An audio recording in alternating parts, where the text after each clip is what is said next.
Side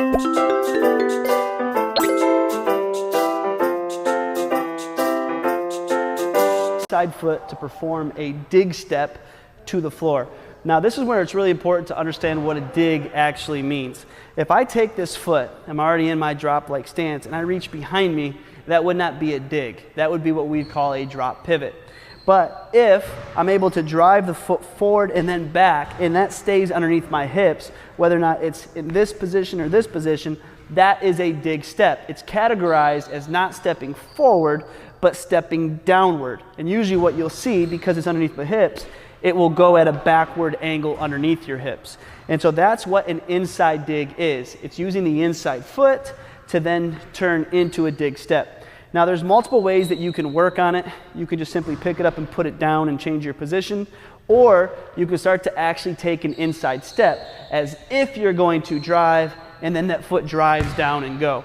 Now obviously when I'm showing it without a dribble, that will look awkward, but once you actually get your dribble where it needs to be, it will start to really look like you're driving and you're attacking. Now a couple things in terms of timing that are really important.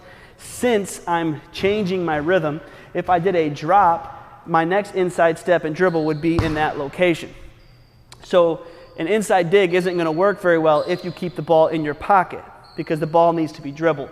So a common combination that you may want to play with is doing a turn pound during your inside dig. So if I were to go ahead and do a drop, my next action would not be a dribble step forward.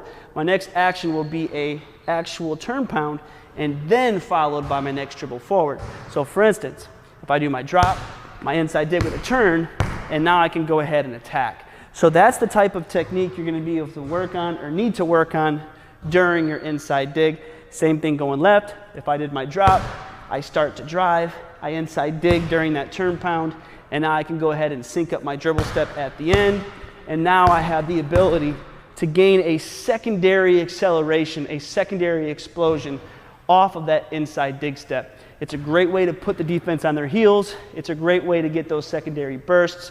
Make sure you're spending 20 minutes holding yourself accountable to that footwork and really feeling how you can add that to your game.